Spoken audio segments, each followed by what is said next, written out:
particularly to Nova Scotians who have lost so many, had so much sorrow in the last little bit. So if we could just pause for a moment, silence.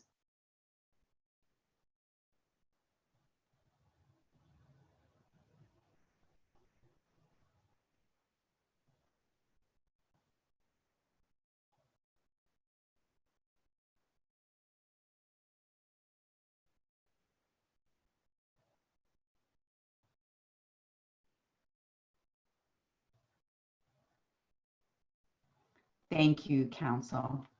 And welcome to staff, to members of council, to our special guests from the Orbit Focus Group.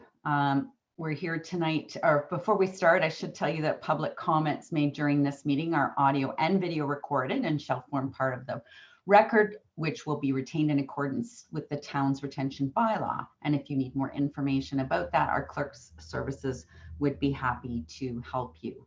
So tonight we need an approval of our agenda, which is quite short.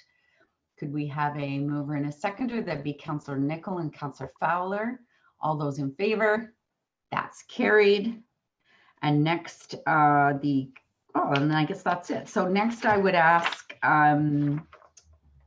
there's no issues, should have asked for disclosure of pecuniary interest. Sorry, I'm all muddled up tonight.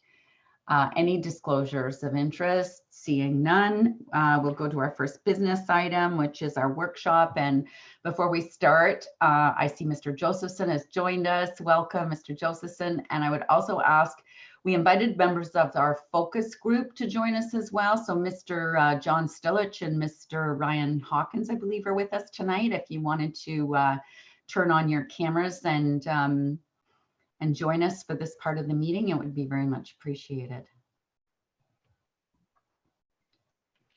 Thank you, gentlemen. Thanks for being here with us this evening. So, Mr. Kane, are you going to start the procedures? Yes, Your Worship, and good to see Council again.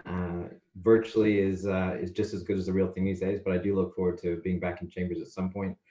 I just wanted to set the tone and the stage for tonight and just a recap of where we've been and how we're at another exciting juncture in the Orbit project. So unlike the large splash of the overall vision that the Council endorsed unanimously in November, this is a bit more of an iterative process with respect to the station design, which, you know, I'm hopeful that it's easier on all of the heart rates for both Council and staff as we move through this large project.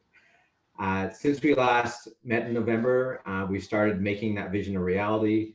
The town and Cortel Group have actively been working with their partners at Metrolinx in the county and the province, as well as a truly gifted development team, including Alex and Partisans, and we're grateful for that. And, you know, the idea was that we're looking for a station design that really sets the tone of where we want the Orbit to go and really ignites that vision that we've all endorsed and are working towards collectively at the moment. And we see the station design process as critical to that, and that first step to, you know, providing an anchor and not to overuse the analogy, but that center of gravity that we want to create for the mobility orbit moving forward. Also, Mayor, as you mentioned, a very special thanks to the resident focus group. We are privileged to have the two members here tonight. We certainly benefited from having their involvement in the Orbit visioning process. And by all means, for those that aren't there tonight, we'll continue to reach out with the other members to keep them updated, to close the loop and show how their input's been valued, and certainly get further input from them with respect to the Orbit process. Regarding the Orbit process, regarding the station design process, you know, we are focused on that part of it at the moment. As we alluded to back in November, there is a wider secondary plan process, you know, that looks at the bigger picture. In the meantime, though, there's an immediate need to focus on the station design process. And it's been an iterative process, as I mentioned before. So this meeting tonight is an incremental step as we prepare to come to Council for your consideration of a final concept at that last meeting in June. That's what we're aiming for. And, you know, the idea of Council's consideration and any direction you provide at that meeting in June will certainly be important for the project team and the Cortel group as they advance and initiate a much more detailed design process moving forward. As you can imagine, it's not every day we design something as complex as not only the rail station, but also, you know, that immediate development around it, which Alex is going to walk you through tonight. So we're looking forward to getting council's input tonight at this juncture, and then coming back, responding to that through the design, and Alex can probably speak to that more in his presentation, and then coming back to council for its consideration at that meeting in June. A lot has changed as well since that last meeting in November. The fact that we're doing this virtually is a clear demonstration of that. And as I mentioned, I miss being at Town Hall and look forward to when we can collectively start to make decisions in person. And of course, you know, what I'm getting at is the pandemic is top of mind for town and for staff and the community as we continue, you know, with the services that residents need. And you know, it may be easy to describe, you know, the development of a station as an unwelcome distraction during this time. But at the same time, there's no time like the present to prepare, you know, for the new normal, whatever that looks like. And also, you know, having a station as part of that recovery sooner rather than later to support the community as we advance to post-pandemic world.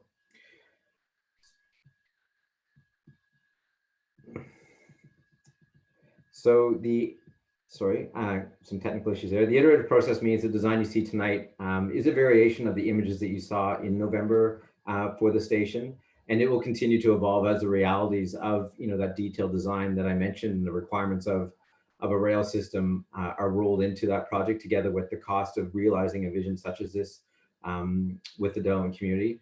And we're going to have Alex walk through that design shortly.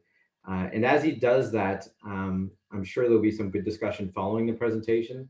I guess I just wanted to set the stage by giving a few questions as potential guidance or for something the council to think about and the residents to think about as Alex is presenting. And there's three of them. The first one is, you know, is there anything you're seeing in the design tonight that you would like to see incorporated that's missing into that final design? We have, as you may or may not be aware, we've had an online survey present since the release of the Orbit Vision back in November. There's been a large community amount of input that have gone into that online survey, looking for those design elements that they want in a station. And you're going to see that loop being closed in the presentation with Alex tonight, and how those needs and wants of the community have been part of the design criteria for the station. The second question is, how do you feel the design aligns with the Orbit Vision? And are there elements of the design that warrant reconsideration or strengthening to better implement that Orbit Vision? So, you know, we think it's a fairly bold vision, not to oversell it before Alex gets a chance, but certainly now is the time to start thinking about at this conceptual stage what we need to create that ignition factor that we all want. And then finally, you know, the station design is going to continue to evolve and respond to the detailed constraints and opportunities. But are there any features or amenities quite specifically that we want to see in that detailed design process? So you're not going to see things like the number of ticket machines tonight, but obviously the user experience is important. So any of those things that, you know, may not be showing at a conceptual level at a high level in the presentation tonight, think about from the elements of think about it from the perspective of a user and those things that you may want to see as you walk through that station in the future. So on that note, I'm going to pass over to Alex, and I look forward to some healthy discussion. Thank you. Thank you very much, Mr. Kane. Just before you start, I wonder, Alex, would you prefer questions at the end, or do you want council to interrupt? What is your favorite way of presenting? That's a good question, Your Worship. Maybe for the sake of it being a Zoom meeting, maybe it is probably better for us to wait until the end. Does anybody have any objections to that? Just given that it can get a bit complex with the way Zoom works with questions. That definitely recording. works easier for me because once you take over the screen, Mr. Josephson, with your, I don't have a full view of everyone. So, so Yeah. I'm quite happy to do that if with council's concurrence. Okay, thank you. Whenever you're ready. Okay, great. So I want to again thank the mayor, Tim, Jason, everybody at the city. Just an incredible team. The Quartel group has been an incredible client and I think great team to work with. And what we want to show you is really our first steps towards what we think is one of the most important projects, especially post-COVID, that potentially the world will see in terms of city building. And I'm very excited to show you, and this is very much an in progress presentation. You're not going to see images at anywhere near the kind of resolution that you saw the Orbit final renderings, but I'm hoping to get real feedback from the gang online here, and we love Zoom now, so it's funny, our team is really galvanized around working digitally. I'm kind of liking working from home. I don't know how people feel about it, but but anyway, I feel like our office will become our clubhouse, and we'll go in when we feel like hanging out. But anyway, let's move on. Trisha's done a great job. I want to thank her as well. She's running the project on our end, along with a great team of 3 or 4 people with her. So I'm really excited to show you where we are. So the Orbit Innisfil. Next slide. Sorry, it's just a little slow. So this is the master plan, as you know, and without going into too much detail, the city's conceived on this idea of accessibility, pedestrian and automobile accessibility to the station in the middle, which really catalyzes the entire neighborhood in this incredible sort of gravity that's created at the center, where you have cultural, retail, as well as residential opportunities in really close proximity to a station that can be a center point and a sort of point of cohesion for a community that really is a series of hamlets, and to also, in a way, talk about how we manage development across the municipality within, like a more, I would say, intelligent way of handling density, gentle density, and some density around the station. Next. And also, I should mention the vision for the green line that is parallel to the tracks is something that's very important to us, and it's central to also the conception of the station. And you see all this in the renderings from the previous November unanimous council meeting, which was an incredible event in my life. Next slide.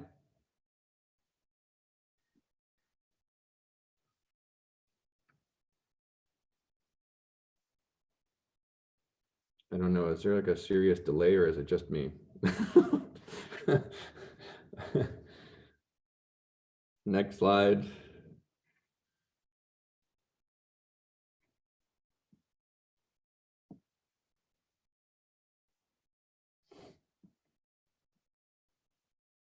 Okay, so I think what's very important to bring up today before we show you the designs proper is we are living in a new world. As much as we don't want to necessarily take the bull by their horns right now and say that it is a new world, we really expect that it is in a certain way changed. And I think that ironically, all of the things that we put together with Quartel, Innisfil, the other stakeholder groups, the Rizzardos, I think that the Orbit is really already positioned in a fantastically serendipitous way to deal with these 7 things. Post-COVID pandemic strategies in general, people are going to want to be near metropolises, but there is now a question of like, well, do I need to be at the heart of it all? And can I be in a place that has a lot of public realm, a lot of space for people to be outside, enjoy the outdoors. We're starting to see studies that the outdoors is much safer than being indoors. Increased spatial separation, larger sidewalks, public spaces, density for families, so larger units in multifamily dwellings, so mid-rises and high-rises with larger units, less elevator traffic. Active transportation, so transportation that is distributed, like the Uber network you have in place. You know, I'm probably going out on a limb, but this idea of a decentralized transit system combined with the train system will probably prevent community spread in a more kind of trackable way.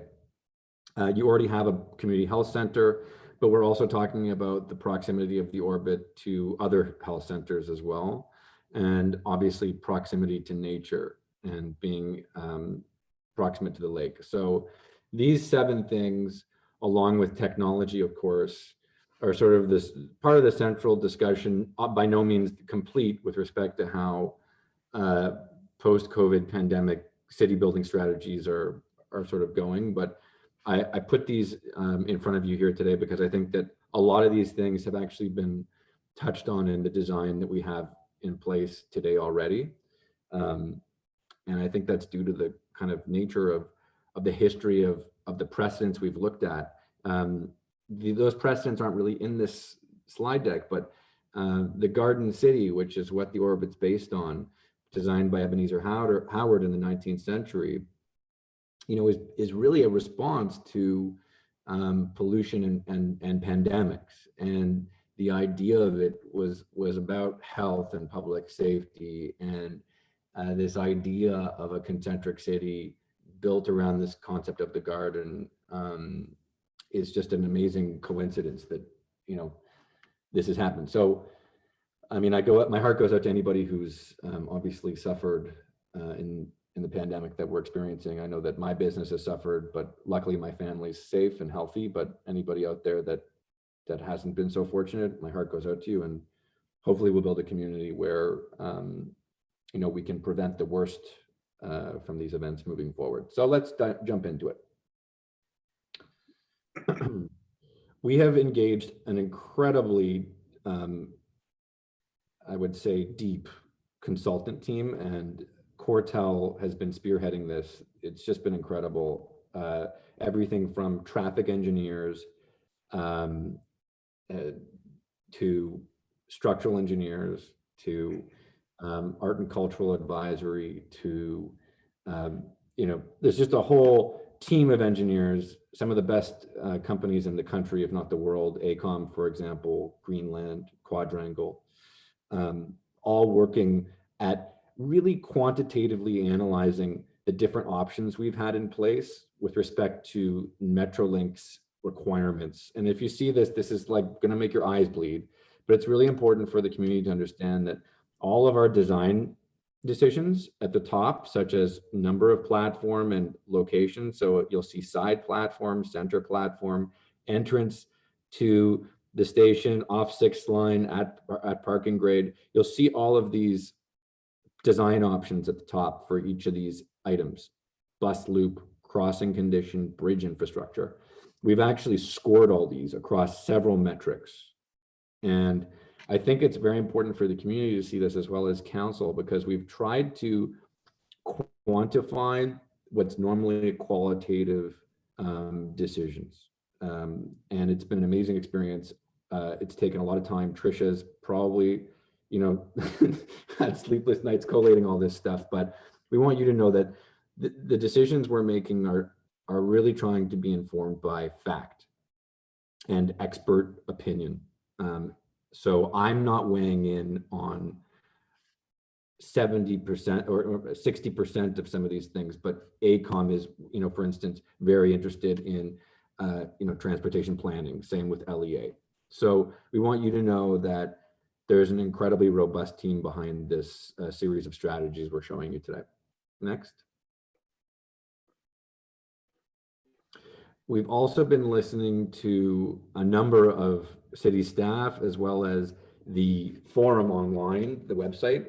I would say that we've worked on a bunch of projects that are public, and the engagement on this has been incredible, and the depth of expertise among city staff as well as some of the city councilors, it's just a different world from what I'm used to working on in Toronto. And I think you guys are so lucky to have the community you have, and the the team that leads the city as well. So, in the respect to the conversation, parking, infrastructure amenities, parking, seating, indoor space, it's kind of fascinating how parking ranked so high, especially when parking is going to become more and more of a kind of question as we get into the realm of autonomous driving in the future. So managing parking in the future without hindering the short-term realities, which is that our communities still use cars, and many of those people will need to get to the station, for example, in the first phases by parking. So we've got a minimum of 600 parking spots we're talking about in the first phase being planned, if not more, and room for more. Community and entertainment. Food and restaurants ranked really high, and I agree. I think that, what an amazingly diverse community Innisfil already is, with the, so many different European backgrounds, but also Jewish community, Muslim community, really more and more diverse, especially if the first phases of Orbit are rolled out. So how can Innisfil be a kind of magnifying glass for those amazing cultures and their food and traditions? Retail options, bringing in independents, for example, that really define the community is something that I think is really important, and that came up in the conversation. Entertainment and daycare, of course. And even though daycare is really small there, I think, it's going to be fascinating with, post-COVID, how daycare is going to sort of play into things. I think that what COVID has highlighted it so much is that without having extended family to help you with your kids, the need for daycare has never been more glaringly obvious. So I wonder if that has changed since COVID, but I'll leave that at that. I can't hear anybody laughing, so who knows, or crying. Culture and health. Typically culture is defined by art galleries, public art. I think that it's great that the community sees it in a very different way. This is an active outdoorsy culture. These are communities with a lot of athletes, people who enjoy being outdoors. And so parks and playgrounds and trails really rank much higher than what, the typical concept of culture is, which can be sometimes a bit narrow, like, oh, we need an art gallery.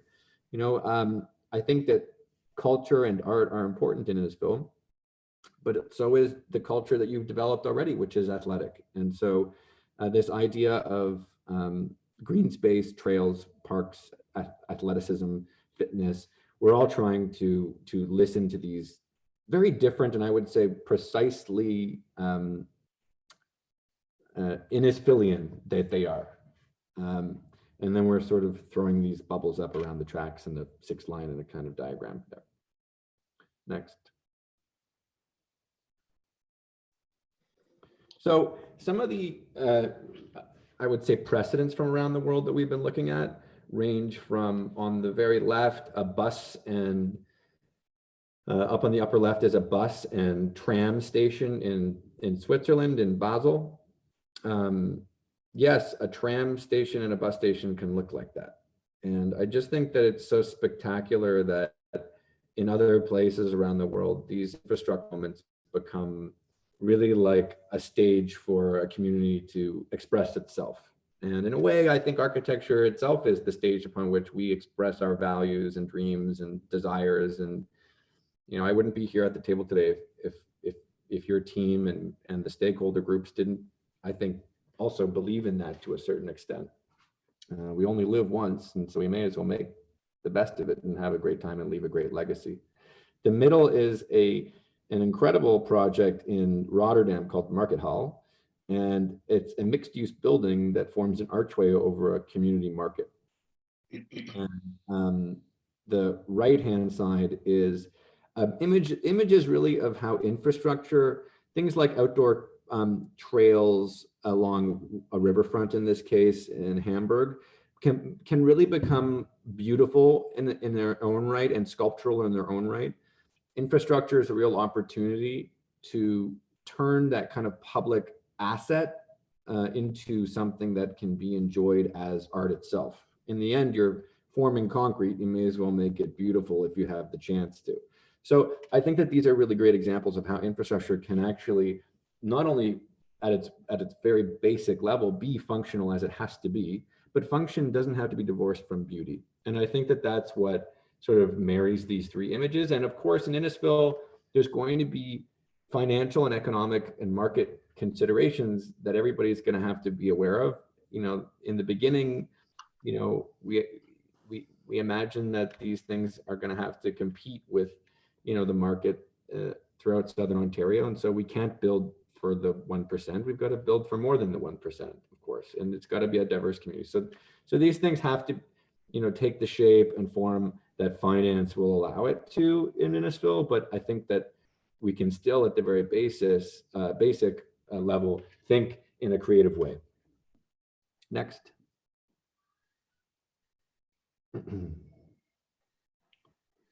Site and context. So the site, just so you know, Tricia, if you can point out the center there with your mouse. So that's about 200 meters in diameter, that circle there. And that's primarily what we're talking about today. A slow walker like myself, my girlfriend is always making fun of me because I guess I have tight hips or something, but I just walk so slowly. And so I think that's about a 3-minute walk for me. Some people probably can walk it faster.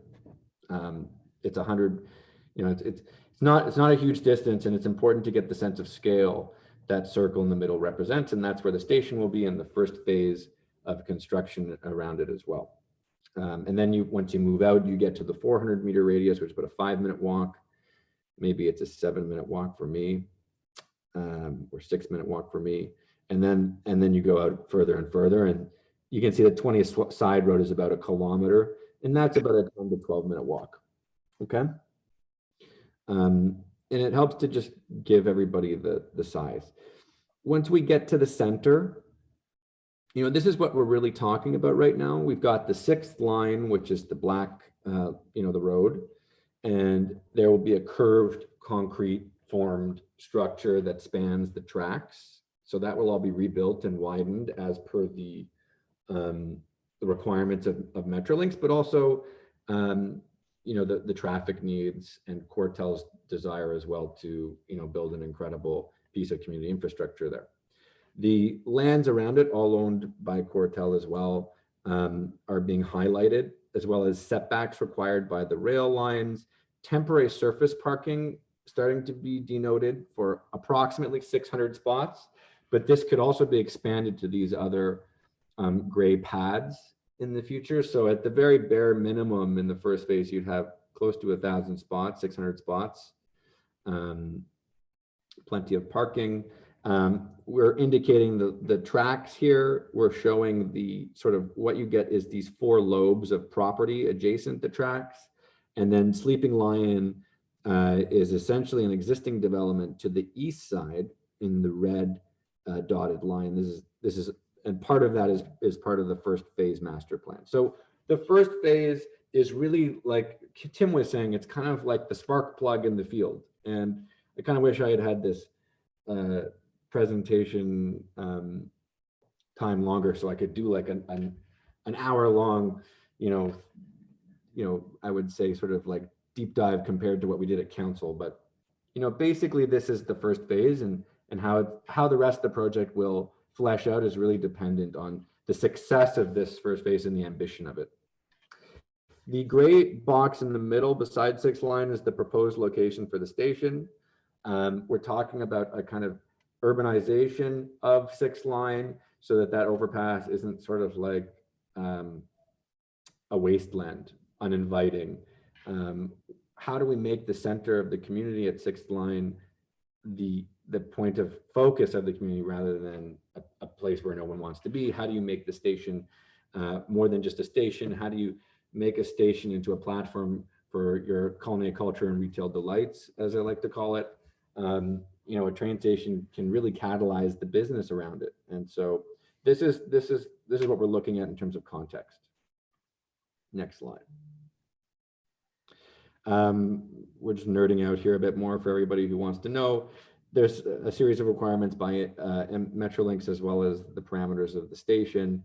You know, there's going to be 3 tracks, one in the middle for passing, and then 2 side platforms, underground parking potentially as part of larger projects adjacent, but not necessarily required. And then an 8-meter span, an 8-meter clearance for future electrification of the tracks. And I think it's very important because once it's electrified, the sounds these trains make will be, you know, significantly less. Right now they're diesel trains and they make some noise. And then you see the cars above. And then the station is meant to sort of, you know, there's big grade changes on either side of the east and west of the tracks. And if Tricia changes slides, next slide, you can start to get the feel of that. But basically, the station is acting as a way to cross the 6th line, meet the tracks, bridge, and also create a kind of poetic experience. We showed some of these images. These are sort of like these whimsical images of the Ponte Vecchio with, instead of a river, it's got a GO train. Why can't our bridges be programmed? Why can't our infrastructure be programmed like the way the Ponte Vecchio was? Next slide. Or an auto grill, for example. Next slide. So right now, one of the sort of early party images of the project was this sort of incredible development at the center of the community. And this was a sketch from a long time ago with a mixed use building that's surrounded in a circle and a station in the middle. This is just really a digital sketch. Next slide.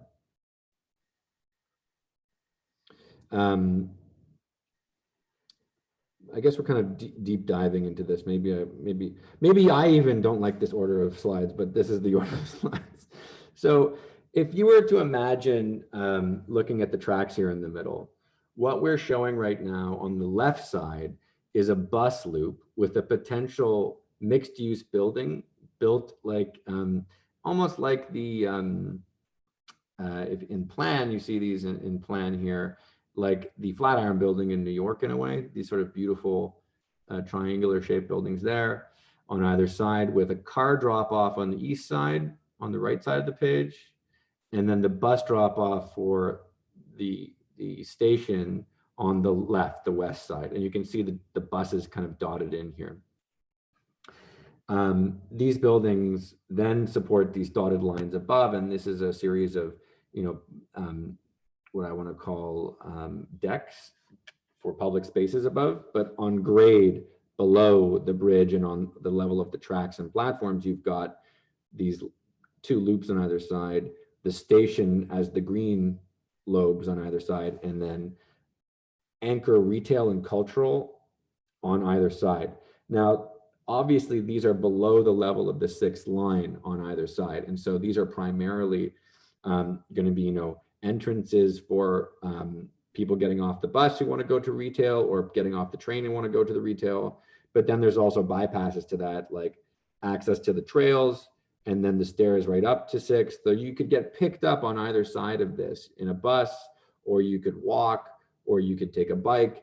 And the first loop, this 200-meter loop, which is the circular road that you're seeing on the outside of this, that's pedestrian and bike only. So inside the center, we really start to separate the different kinds of vehicular traffic. You've got bus traffic, you've got car traffic, bus traffic on the west side, car traffic on the east side for their own loop. You've got car traffic, obviously, on the 6th line. And then you've got bikers and people walking on the green trail, which you see starting at the tops and flowing all the way through and under the bridges. So there's porosity north-south. And then there's also access directly to the platforms, the station in the middle, which then has vertical circulation and accessibility up to the 6th line level, and then these stairs. So all of that is then really, I would say, held together with this belt of pedestrian and bike lane all around the edge. And I was talking to Peter Cortolucci about this actually, and it's almost exactly a kilometer in perimeter. So you could have like races where you do like 24, 52 laps around, or 47 laps around. You could do the Innisfil Marathon, and it's 47 laps around the center, or something like this. And Peter's a great athlete, and I hope that one day, once his knees recover, he can do that. I won't be able to. I couldn't do a marathon. So that's the ground level below the bridge. Okay. If you look at it as a whole, it's this incredible ring at the center of the community that would start to be built out on the north side. The south side could be, I don't want to call it mirrored because you don't necessarily need the same things, but the south side of it could be related to the north side. But the idea with this is that above the track level is a series of incredible public spaces, mixed use buildings, retail, culture, and I'm going to get into that now. So if you go up one level, you have the 6th line at the bottom. You've got the 1 kilometer loop at the top, the tracks going through the middle. And then you've got the green, which is the station on either side. And then what we've got is this series of beautiful buildings in plan that are starting to create this idea of this circle, the center of the city. And so we've got retail as well as residential lobbies. And then we've shown a library or cultural space on the east side.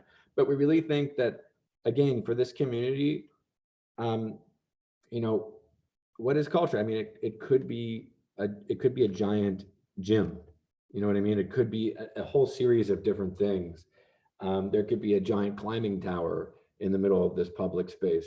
I think that the idea of culture being a much broader idea than normally spoken of is a real possibility on this project. And so we're really open to that idea and that conversation. These beautiful plazas in front of the buildings that face the station lobes on either side, an oculus looking down into the tracks from above. And, this idea of these two spaces, if you were to compare them to Dundas Square, for example, in Toronto, these are about a quarter of the size. And for a community your size, that's an amazing kind of scale and opportunity for performance, public gatherings, you name it. Could also be a place for more sports. So we really see this as an opportunity to catalyze the community and create a center and a place of gravity. Next slide. And again, you start to see what that looks like from above. You could have the wings that you see at the top that look like wishbones. Those could be just basically like beautiful canopies over the platforms that actually could come to the ground along the green line, and you could actually walk on top to get up to the public spaces. And you see how the stairs on 6th line get you down in beautiful ways. So it's really a series. It's almost like a pinwheel of like an amazing urban, like statement for a place that is really going to redefine what rural is with density. And I think that it's an incredible opportunity not only for the team that's working on it, but for you as a community to come out and say, well, this is how great cities in the future are going to be designed, and it's all about the middle, right? How are we going to design for these? We talk about in Toronto all the time, like how are we going to get the missing middle, this middle density? And Innisfil can be the model for how to really build this middle density. Next slide. Here are some of the examples of some of those public spaces. So Young Dundas on the left, Nathan Phillips Square, which is enormous, of course. But Young Dundas is 4,000 square meters. We're talking about 2 plazas in the last slide that were about 1,200 square meters and 1,800 square meters. So, there's a lot of, what's amazing is that the spaces we're providing, I think, will create a lot of opportunity for the community to grow and to fill those spaces out and to program them. Cloud Gardens in Toronto as well. So these are sort of Toronto precedents, but we don't just look at our navels. We like to look abroad. Can't just look at Toronto. Love you, Toronto, but you're not always the best. So we look over the places. So there's Silperkillen in Copenhagen. There's Maggie Daly up there, and also a beautiful park being built in New York. I mean, I could go on and on and on with the precedents that we're looking at for you guys. And a lot of these also, by the way, are in places where we have the same climate. You know, Copenhagen and Toronto have a lot in common. It's a little more temperate in Copenhagen, but they get a lot of snow. And so I think they're really good examples of how we can learn from places other than, you know, the typical, which is like Madrid or Barcelona or these favorite cities like Paris. You know, it's good to look at those cities, but, you know, we've got to look at the places that are cold too. Next.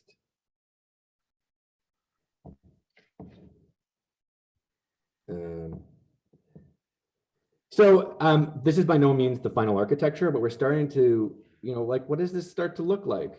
Well, okay, you could have these amazing buildings in the middle, which are the station, and I call it these two sort of pedals, and these beautiful roofs that come down and meet the ground at the platform level, create an oculus for the trains, and then the public plazas on either side, the beautiful stairs, and then the buildings around that are mixed use. You know, the programs within those, I think, are also something that Cortel and our group are still, you know, trying to figure out, but primarily residential, of course, providing the potential for mid-rise. You know, you're talking 8 to 14 stories potentially, with maybe the opportunity for 1 or 2 high rises. We don't know yet. We're still playing with it, and by no means are these the nicest buildings we've ever designed. We're just sort of playing with fancy building blocks right now. So we're going to be working on this a lot in the next little while. But I think what it is a statement as to what this community is capable of doing if it thinks boldly. And I don't know of another train station mixed use development that's developer driven in terms of transit that's ever looked anything like this in the history of our country, really. And I know that other communities around the country can learn from you guys and what you're doing here. Tricia, do you want to keep on going with this? So here are some of the potential programs. The station, again, green in the middle for go, and then residential in orange, potentially office. You know, it's funny, you know, 2 months ago, people probably would have said, you're crazy, Alex. Office in the suburbs isn't going to work. I'm like, you know, post-COVID, I don't know if that's the case anymore. I'm feeling that, you know, I'm hearing stories of, you know, banks starting to rent industrial buildings on the outskirts of the city to do flex space. I'm hearing some funny things about what's going on with office right now. And it's not that people are abandoning their downtown locations. They're saying, you know, a lot of people have actually enjoyed working from home and not commuting. And so we might create satellite offices. Well, they're certainly going to reduce the square foot per employee allowable in the downtown core. So that's going to be, you know, you're going to have shifts where certain people are allowed to come 1 week and certain people aren't the next. You're going to have real limitations on elevator use. You're not going to be able to pack people into elevators. So, you know, the opportunity for creating places of work in your community may be a possibility now. So don't say no to the fuchsia yet. And then there's obviously a series of possibilities for retail, grocery stores, a farmer's market, you know, local shops. I think it's important to bring in the local community. Cortel has really, you know, been in the community, the Rizzardos, for a long time. And I think they really understand the importance of the kind of agricultural heritage and bringing those kind of retail agricultural aspects, you know, through a market together, or coffee shops and so on and so forth. Like, there's really a number of opportunities, as well as, you know, like the typical Torontonian approach to culture, which is art, art, art. I think we can be really adventurous with this stuff. Just so that we get to the transit element, you see the 2 platforms in the center. You see the canopies that could also act as ramps that take you up. You see the 2 innovative lobe architectures of the station that are these incredible canopies. You see the commons beside those, and then you see the residential buildings and the circular track around it. And then also the dotted lines being the community green path, the trail that goes through the community. By the way, if all the communities along the rail line adopt the strategy we have, which is that it should be publicly accessible and safe, it would be one of the largest park systems in the world from an urban design perspective. And that's just by working with Metrolink's 30-meter setback, where it can expand also from that. And then where you have crossings or stations, you have obviously hybridized different ways of dealing with those setbacks and maybe, you know, building where it's financially viable. And then the bridge in the middle. So if you start to build this up in terms of phases, the beautiful canopies of the station and all the programs associated with the station, elevators, storage rooms, ticketing, fuel tank rooms, electrical rooms, substations, all these things, public spaces, the bus loops, all that starts first, the parking on the left, and then you start to build up. Next. And then finally, you know, what would happen if the entire center was developed in a kind of, you know, right now we're showing it symmetrical, but there's no reason it needs to be symmetrical. It can be something completely different on that side. And that's something that Cortel's talked about. That's something that we've talked about. So, you know, right now we're showing it just because we need to, you know, consider the fact that it's a possibility. And I think that the south side of the development is almost, even though it doesn't contain the station, just as important as where the station is as well, from this sort of perspective of how is this project a kind of manifestation of your bold, intrepid efforts to make this a fantastic future community. So this is sort of where we are with respect to the basic build out nuts and bolts of the development. Next slide. How transit works, how the station is split into two sides that are accessible at grade at both levels on 6th line, as well as the north side, which is lower, the platform level, and then the residential and commercial and public space uses delineated clearly around them, and allowing for an amazingly visionary architecture to occur, but also to promote the most important elements of the nuts and bolt transit issues like parking. So to the right, you see a bit of the integration in what would be the sleeping lion development, but that's sort of not developed yet. And I think that we would move forward with respect to developing those ideas and those integrations upon feedback from you guys today. And I'm not sure how much more time I have. I've probably gone over my time limit, but Tim, do you have any other comments with respect to what I've spoken of today? And have I missed anything? Oh, I should also mention that there's a series of other things we're talking about as a group, and that includes everything from sustainability to technology, and master planning. All these things are sort of happening behind the scenes.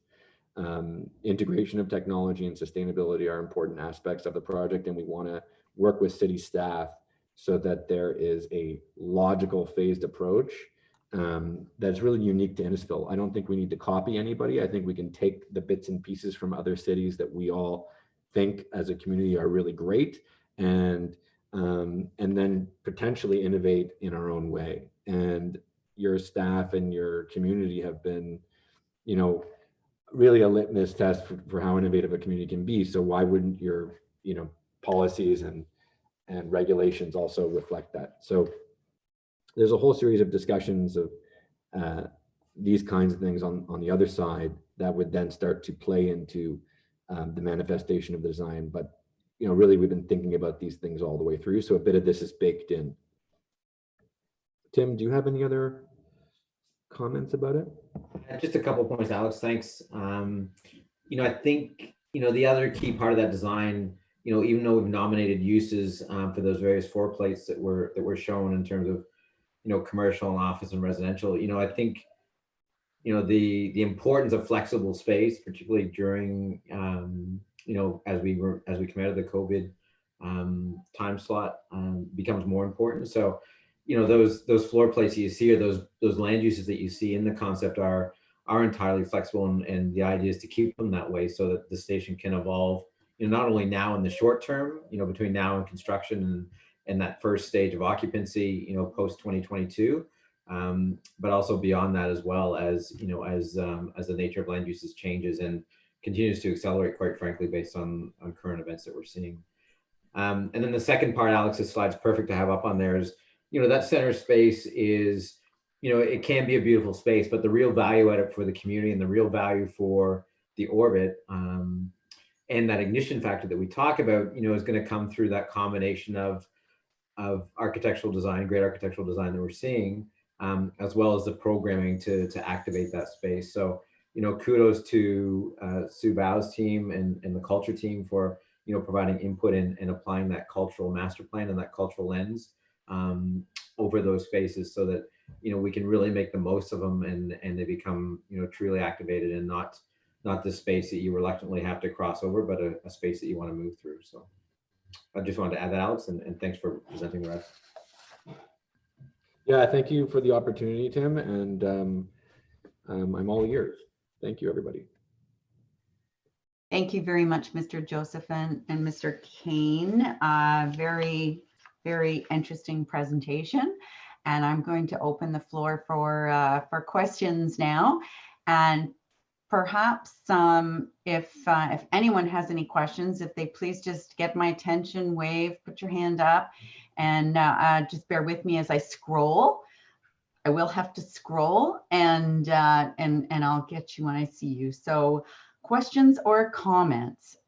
Councillor, I think what we'll do is start with, at the top, it's Councillor Payne. I'm making a list. Thank you. Thank you, Your Worship. And I'd like to just say thank you for the presentation. It's quite interesting. Just a couple of questions. You're mentioning that people would be walking and driving. Cyclists, I think I heard something about a bicycle path, but I just want to make sure that there's going to be safety for the cyclists, because I think that is one of the modes of travel that will be used a lot. And also, what is the time frame from putting the station in there and finally getting the whole orbit finished? Do they have any idea as to how long that will take? Tim, do you want to answer this, or should I answer it?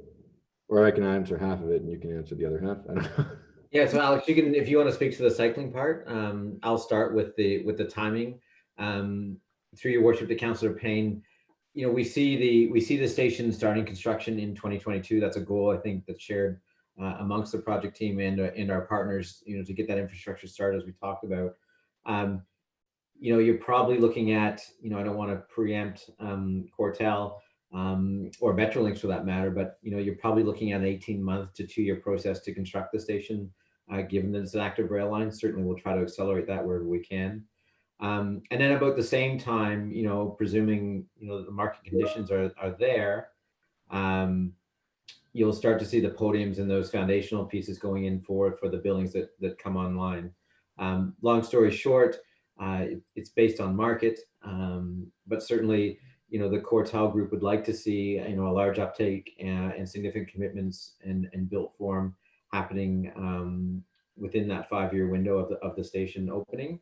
And then the wider orbit vision, as we know, is a much longer term plan. It was always meant to be a 50+ year plan for full build out of that, and the ultimate intensification to get to that larger population that we see need to be accommodated in Innisfil. So, as this, by working from the center out, we maintain that momentum and we consolidate, those things that can make the orbit exciting.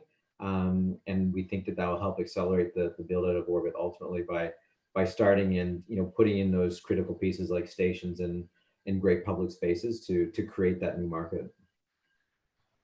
Yeah, Cortel, I think, is obviously they know how to build, and I think the ability to deliver on this is well within their capacity, and it's all about approvals and partnership. So the timeline is really going to be dependent on partnership and collaboration. And I think, as evidenced by us being here today, it's going to move the project forward quicker than most other places. And in Canada, that's a big deal.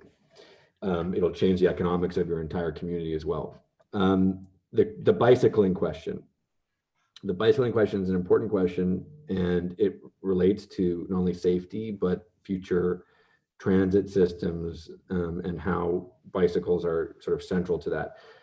One, the entire premise of the orbit is that there will be bike lanes, dedicated bike lanes, and curb design. And I think that curb design in general, which includes sidewalks, public realm, sewage basins, these kinds of things, is also related to bike lanes, their position on the street. There are a lot of studies with respect to how we can do this better than most, and not make the same mistakes other cities have. So there's a real opportunity for us to do this right. So one, we thought about that in the Orbit vision, and if you look at the Orbit vision renderings, you'll see that there's dedicated bike lanes and larger sidewalks and a whole bunch of different things, but we need to give better resolution to those things as we get going. And I agree with the councillor on that issue. The central ring itself, again, because of the amount of grading on either side, north, south, and east, west, there's a large landscape relief that you're not seeing here in terms of grade levels and with respect to both sides. So this first loop, the kilometer marathon that Peter is going to run, that is necessarily because of grading slopes of road on 6th line only for bikes and pedestrians. Okay, and that allows for any bikes traveling on 6th or anybody walking on 6th on the sidewalk to have primary access to the development station. Okay, and so that's the ring around that whole circle.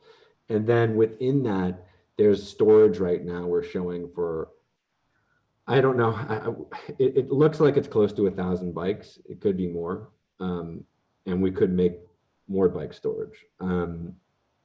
So there's dedicated rooms with locked security for bikes, as well as differentiated traffic lanes for the bikes and pedestrians. And then there's another element of this, which is the green line, the green trail.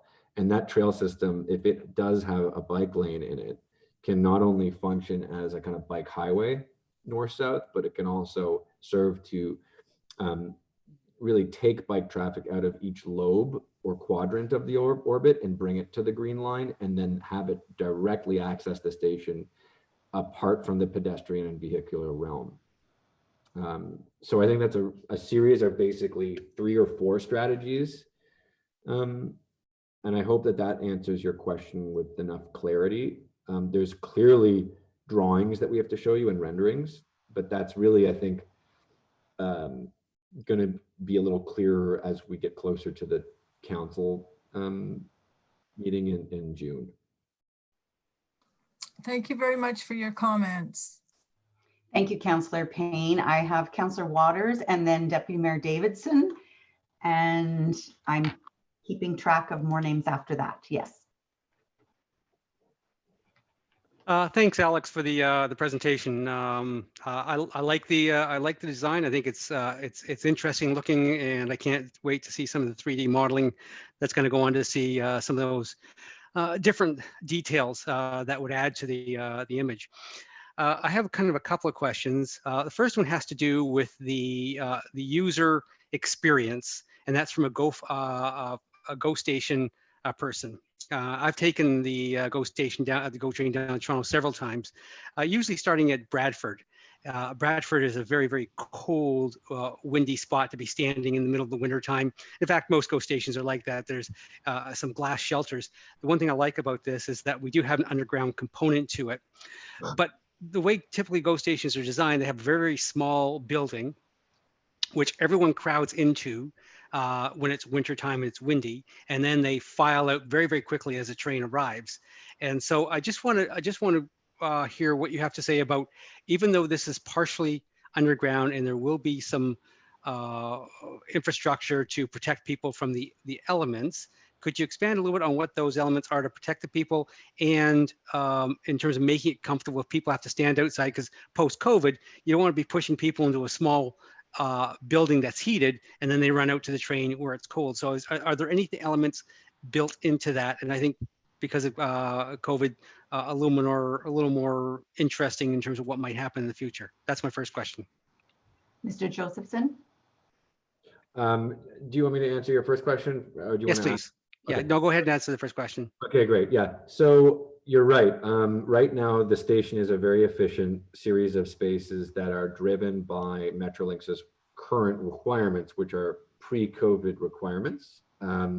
However, we've really given both sides of the track, I would say, equal weighting in terms of the amount of space for people to wait in, as well as given space to wait in on 2 floors that are both accessible with elevators. So there's more space to wait in than I would say any typical GO station, as well as much more shelter with respect to what you've referenced already, which are the decks above that are supported by the mixed use buildings, and then the canopy wings that travel outward. Will there still be an issue with the Canadian winter, even though there's global warming? Yes, it'll still be an issue. The question is, and this is something we should bring back to Cortel and Metrolinx, will this be, an issue later when there's higher traffic and more dense transit usage?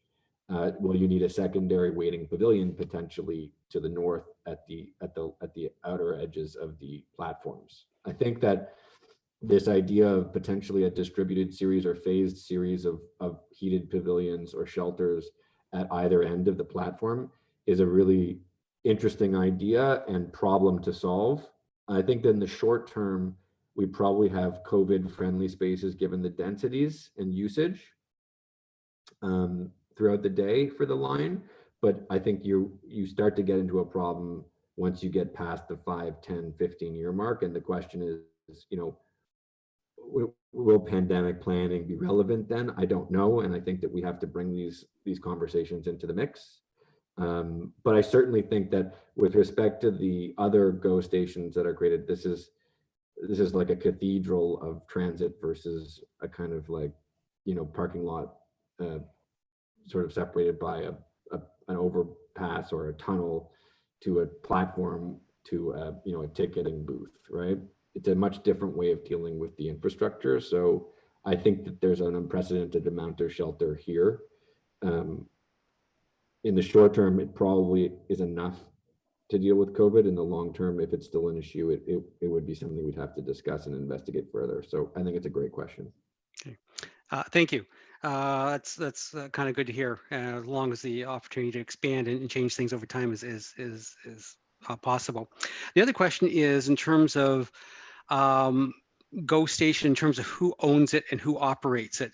And the reason I'm asking this question is from a sustainability point of view, is that depending on who owns a building, they're either interested or not interested in the cost of upfront in terms of sustainability elements, in terms of energy efficiency. So if somebody's going to own it and operate it, they're interested in the long-term costs of operating that facility.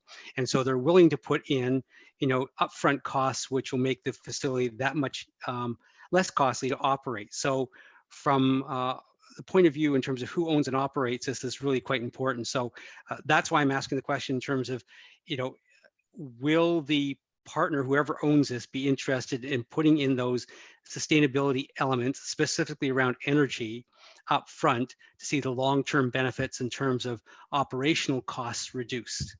Thank you.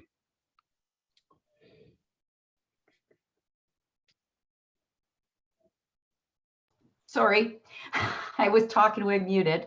I thank you for the question, Councillor Waters. I see Mr. Rayner turned on his his video. So did you want to respond to that, Mr. Rayner?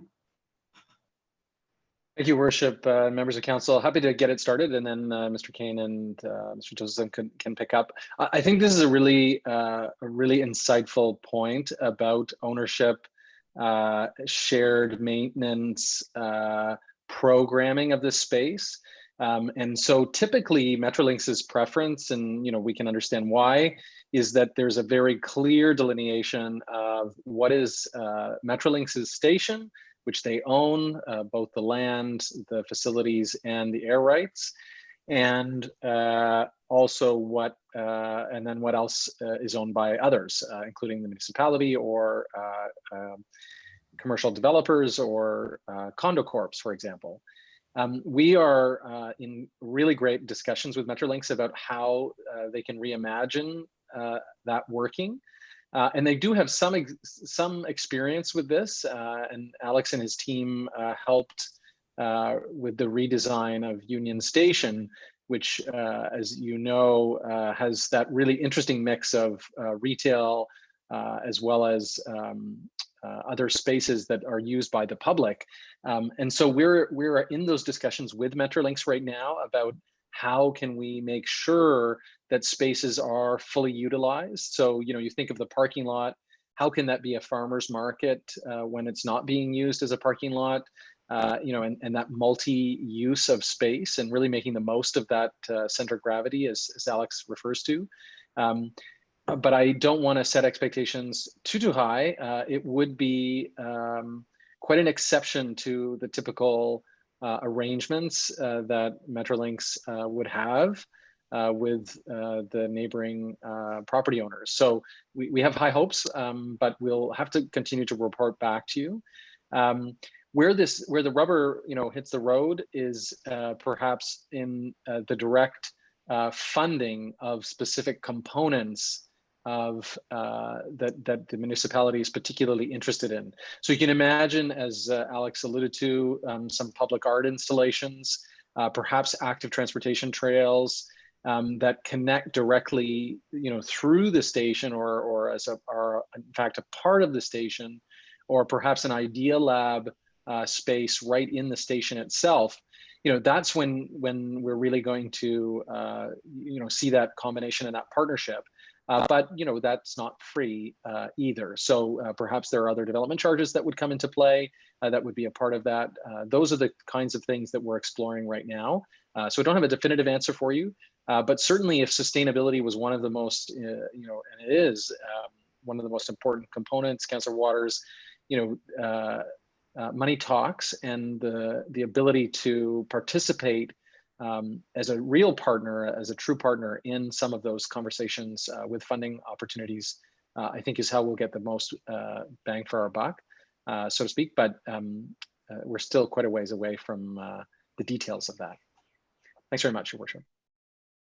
Thank you. Anyone else wanted to add to that answer? Just briefly, Your Worship, thankfully, as we've all seen, the Metrolinx station model is changing, and I think a large part of that will be open to new ideas, particularly when they're looking for cost savings and revenue generation across the new station model. So Councillor Waters, through Your Worship, to Councillor Waters, there was there was design criteria that looked at the long-term operations and what would be more cost effective, particularly when that can be achieved through a sustainability lens. So they have been factored early into design, and certainly our consideration moving forward to realize those costs regardless of who the operator is. Yeah, if I could add just one thing very quickly, I think that having worked with Innisfil and Cortel, the key to the viability of the project from a financial as well as sustainability point of view is all about phase. So what can we do in the first phase that doesn't break the project, but makes the project stand out? What element of it is what you put quote unquote sustainable, and what about this development is in and of itself already got a lot of sustainability built into the thinking? And I think we need to remember that I think Councillor Waters is the most sort of like experience with this from a kind of municipal employee perspective. how do you phase in the most ambitious sustainability goals while not breaking the viability of the project in the short term, while being responsible to the community that we all want to, do the best for. Property ownership boundaries is also part of his question. And so Metrolinx will own and operate their station after it's built. And so the spaces around it are designed to be separate from Metrolinx, so that exactly what Mr. Rayner was saying is possible, where the benefits of the traffic of the station are felt by businesses and cultural programmers in the immediate orbit target center by the spaces we create around the station, and encourage people to walk through, travel through, park near, park in, and shop in. So I think that sustainability is we have to have, I've talked to Cortel and Innisfil about this. We need to have what you might call like these, within the larger group that we have now, we have to have a series of smaller, I would say, expert focus groups in a way, not focus groups, but what you might call like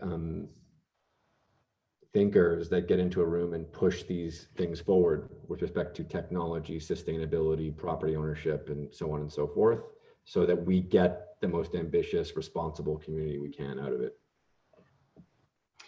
Thank you very much. Deputy Mayor Davidson. Thank you, Your Worship. Actually, my questions were just answered there, so I appreciate it very much, Alex. Thank you. Great. Next, I had Mr. John Stillage.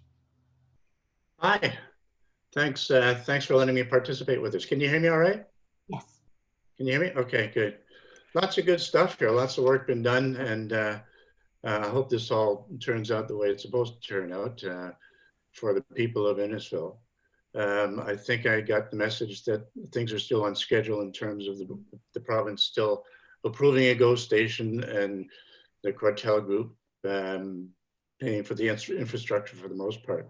I'm looking at this list here of the responses, coffee shops, trails, and parks and playgrounds and seating and so forth. I think a lot of it is something that is pretty much a given. And a couple of parts maybe don't belong into center core here, but maybe off to the side or in the broader context. But when it comes to attracting business from Toronto and commuters going in a reverse direction for work, one thing to comment, I think you need a third track in there for an express rail service, just in the middle of them, just to comment on that. A lot of comments on parking and restaurants and retail and so on and so forth. The way the plan seems to be, everything is covered, but they seem to be, a bit separated by the rail line and by the 6th line. And I was kind of looking at things a little differently. I've been to Europe several times. I don't know if you've seen the piazzas of your, Piazza San Marco, the plazas in Germany and Berlin and so forth, and everywhere, the plazas. Something that is a center that everybody wants to go to, not just the commuters. And I think you've tried to capture that with the cultural aspect of things and entertainment aspect of things. On the premise that this is still in flux, I'm just going to throw something out that's different. I assume, though, that the Cortel Group will want to start building the North Towers fairly quickly in order to generate some revenues. But in terms of all four over time, this is just a vision, but here it is. Have a piazza connecting all four of the towers. Right now, all you've got is a small connecting structure between the two North Towers and the two South Towers. And why not have a piazza above the roadway, which would be 2 levels above the tracks, where it's similar to a European model, where everything is there, all your restaurants, your cafes, your fountains, your benches, your artwork, public art, everything is there, accessible fairly easily. And in the process, you're completely covering and climate controlling the station and the platforms as much as you can anyway. I've been to using the rail systems in Europe. I mean, here we're like in the dark ages. I mean, I'm glad that Mr. Josephson and company are looking at it a lot more differently, and they've put up the pictures of what people are doing in Europe and so forth. And I think that's important. But something that is very attractive and not so segmented, a plaza, piazza, Platz, as they say in German, sounds like something like Rail Deck Park in Toronto, but not quite in a smaller scale. But something that is cohesive, and everybody could, everybody would, given the amenities that would be there, easy access, would be attractive. Retail options, foods, restaurants, all that kind of stuff. Parking, sure. To begin with, along the outer rim of the central orbit, eventually, hopefully, the parking requirements don't increase; that they decrease. Better bus services instead of just Uber, and I suppose if you want to get rid of those parking spaces and move to something a little more space saving, have multi-level parking garages to the north of the north towers and to the south of the south towers connected to the station. I guess I'd like to get some feedback on that. I mean, it's another vision. There's been a lot of work done so far. I see Alex is slouching there, saying, what is he trying to do? No, not at all. I'm not saying that at all. Okay, good. He's Good. scribbling. He's In fact, scribbling I'm scribbling what you're saying. I'm scribbling what you're saying. thoughts. But if you go to Europe, to any even small cities, I mean, that's the place to be, you know, Central Square, where everything is surrounded by it. Yeah, I think, sorry, I don't want to cut you off, so. No, go ahead, back and forth. Yeah. So I think, you know, I was lucky enough to live in Rome for about 5 years. And, you know, like if we could have those kinds of public spaces in Innisfil, it would be, I think you were talking about attracting people from other communities to live here and work here. I think that it all starts at the piazza, and what we're really envisioning is a piazza split in two here, but they're actually quite large, the public spaces that result of it. I'm not defending necessarily what we've got in terms of exactly hitting what you're talking about, but I guess, you know, like the idea of eliminating the road that bisects it creates a kind of economic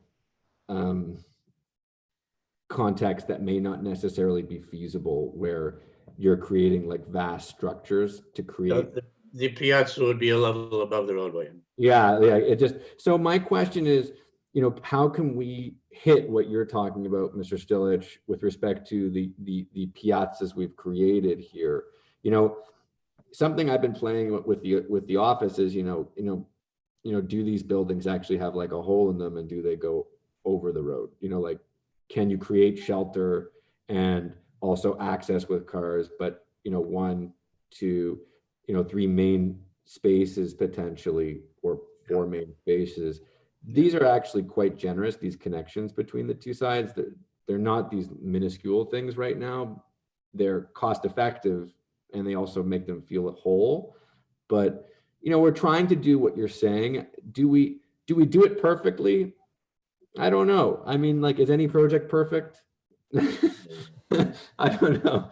But I think that you're right. You know, we're trying to bring some of these ideas of the piazza to the site, while recognizing there's certain contexts. And at one point we had talked about putting the road below the tracks, but we also looked at the conditions that result in that kind of tunnel like system that you get, and it would just be a lot of subterranean, and we're trying to create a balance between the subterranean shelter versus, you know, like the, you see, so I think you're right. You're like honing in on the thing that we're trying to do, and you're like, well, why does economics matter?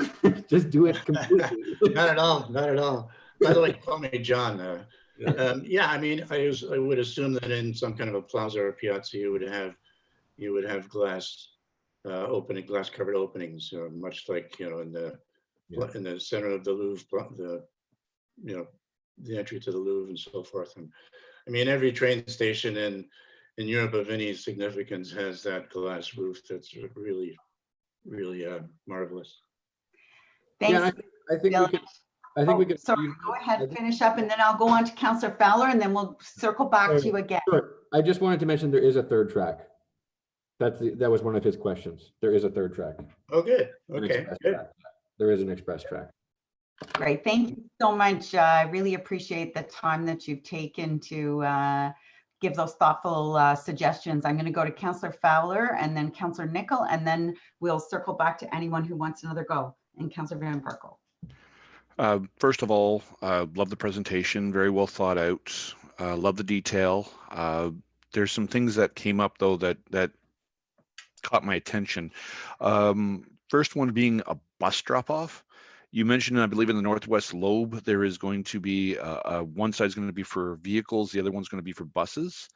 I was just wondering where the mentality for that is, considering our current transit system. Are we thinking long-term when the city grows, or what's the mentality behind that? The 600 spots for the underground parking, are we able to, like, let's just hypothetically say that this area booms and that we don't need any more vehicles because people have a habit of driving 15 minutes south as opposed to 5 minutes north if it gets them closer to a GO station. I've seen that in the past. So if we get this established, people move in, people walk in, they go biking, they go walking, they go to the station that way. Is there a way we can use the underground parking for alternative stations, uses, measures? Has that been thought into the effect? And lastly, the residential area in the Northwest again, you made mention of an open concept with the markets inside, like Rotterdam. Rotterdam really spoke to me. But when you went to the three-dimensional diagrams, are those the base models of the buildings that are being built, or the towers, or are we going to be getting something a little more detail-oriented along those lines? Alex? Yeah, I wanted. Yeah, you're like a million miles ahead. So I'll try and go through it quick. So the 600 parking spaces right now are all surface spots. It is up to Cortel how much more than that would be built underneath these two lobes in terms of underneath these residential mixed-use buildings. So this 600 spots is indeed completely convertible. As you mentioned, I believe it as well. There'll be much less parking required later. And so you're right, those will be developable. Right now, the requirement for those spots, the requirement for the position of the bus loop, the type of platforms and so on and so forth are very, very strictly outlined in Metrolinx's requirements. So while I do also agree with you that there's going to be changes in the way things work, this is how Metrolinx wants their stations laid out for the next foreseeable future. What we did do though, because Uber is your sort of transit system, if you look at the East Lobe, which is closest to all the people who live in Sleeping Lion and Innisfil, actually, that is for cars. And so essentially what you're gonna, I think, see is the East Lobe being used as the Uber drop-off with direct access to the station. So what we're kind of like channeling you, Councillor Fowler, and saying that, like, actually the action's going to be on the east side with Uber dropping all these people off, and that yes, there's going to be buses, but they may well be outdated later. But that's why, really, the parking and the buses could be phased out if technology and behavior changes. So I think you're right with respect to those things. The other thing you mentioned, which is the market, you're right, it's very sketchy right now. We really very much need to hear the community, hear Cortel, hear the mayor, hear Innisfil before deciding on the architecture and really going to the next level. So I think we can turn this into one of the most important projects, this country's done transit-wise. It can be an amazing just touchstone to the potential of collaborative thinking. It's just your request for that detail in terms of the architecture, we're not there yet. But I promise you that if I get the support from the community and the developers and the planners in charge, that I can take this to the next level, and we can really decide what those markets or retail integrations are and how that would influence the architecture, and whether it's, you know, informed by Market Hall in Rotterdam or not is to be, you know, TBD, but I hear you loud and clear.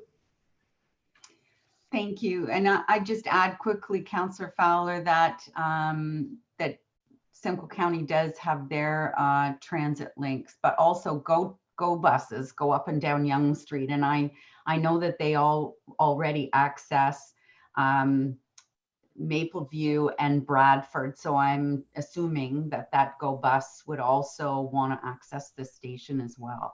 So there would be some bus service in there, even in the short term when we're still using Uber for our transit system. Next I had Councillor Nicol. Thank you, Worship. I know Mr. Kane mentioned at the beginning, you know, does this align, you know, the usages and what's missing? And I guess maybe I'm still vehicle dependent, and I'm just questioning a couple of concerns over the, say, the functionality of the roadways, the access to the station and to the lots, and, you know, and the underground parking as well. I'm wondering, is it not better to overbuild the 600 spots? I know it was said 600 and then 1,000 at one point. Would it not be better to overbuild those spots rather than to need space afterwards and be able to reclaim those? And the only other comment I had or question was, is there a full redesign required for the sleeping line development now to mirror the new vision for the orbit? Alex? These are very good questions. The future of parking, the future of a lot of things is being discussed tonight. And I think the opportunity to engage experts and create discussion groups within the Orbit group in general to discuss how these things will be dealt with from a municipal guidelines, bylaws perspective moving forward is a real opportunity.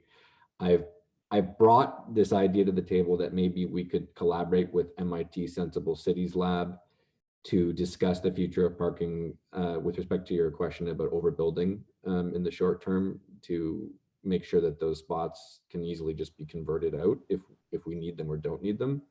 I can't, as an architect, pretend to be an expert in these things. I can have faith that we're gonna, really move forward as a civilization and embrace technologies in responsible ways. But I can't make the laws or the policy without expert, collaboration. So I think we do need to take these things seriously, because they have a cost on development, right? Like the more you drive down in the ground and the more earth you're taking out of the ground, the more expensive it is, but you also have to put that earth somewhere. So, I think we need to be careful about overbuilding in the short term to accommodate for the future. So that's one response there. And then with respect to, the other one, which was, I've lost my train of thought on the other one. It was,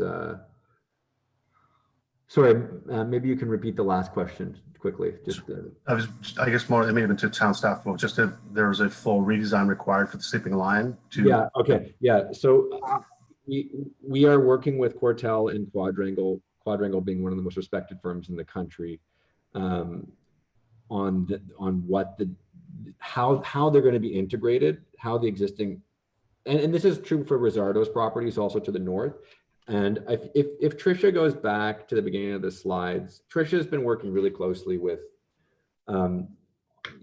Mike Bissett from Bousfields, all the Office of Planning, Quartel, Rizzardo, to if you go back earlier, Tricia, you can kind of see the lines of the roads and stuff like that. Yeah. So these areas and this drawing are not up to date, really.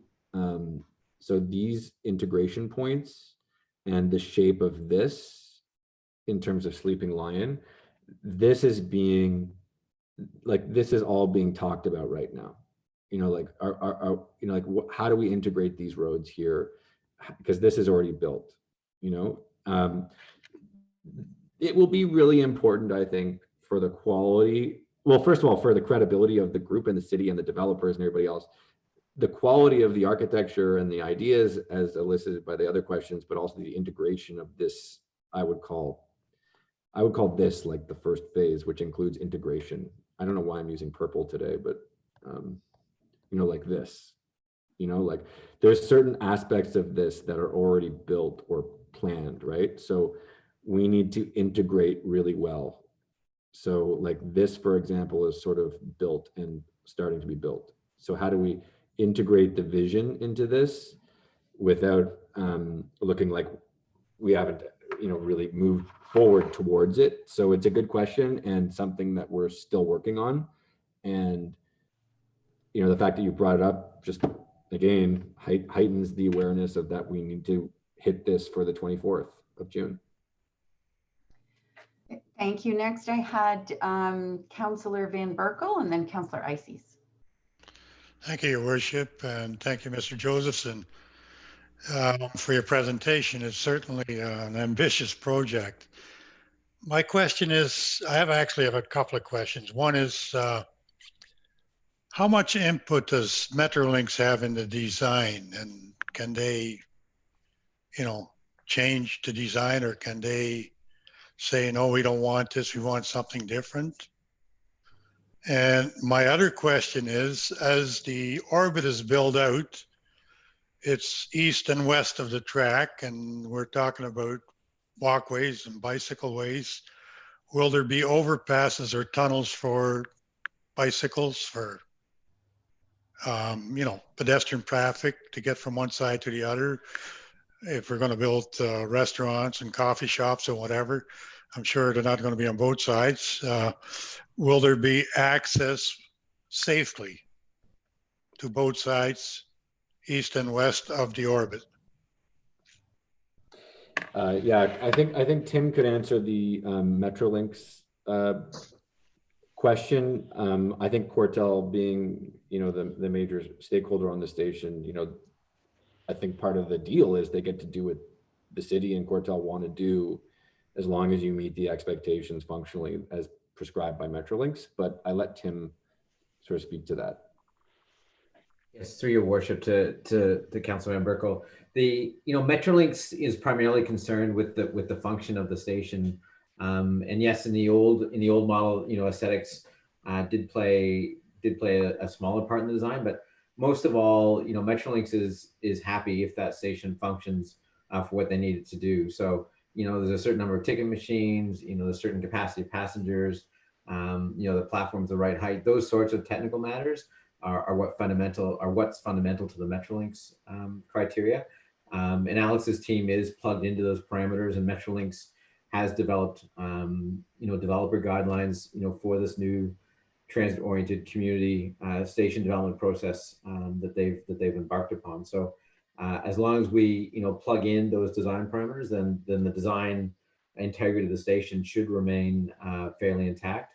And it's helpful that, we're going through that process now. We've had one kickoff meeting with a similar slide deck to Metrolinx, and they're quite supportive, and they're going to dig into the detail moving forward to make sure that they are able to operate in whatever design Alex's team comes up with and whatever Cortel is able to construct.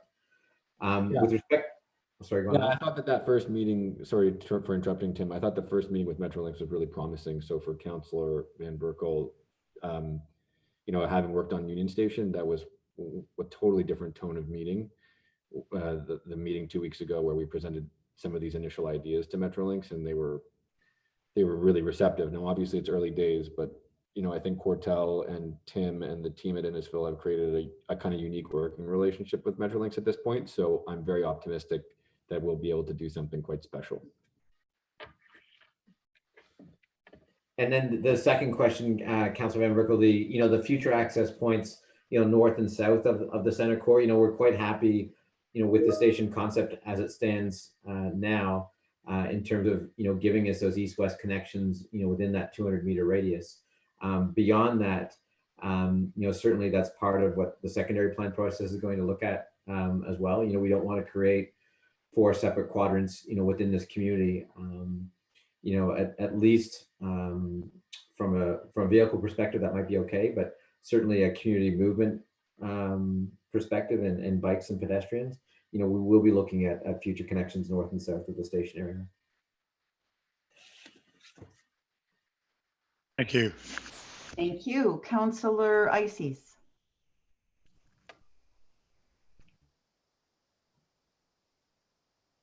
Thank you, Your Worship. Yeah, very, very interesting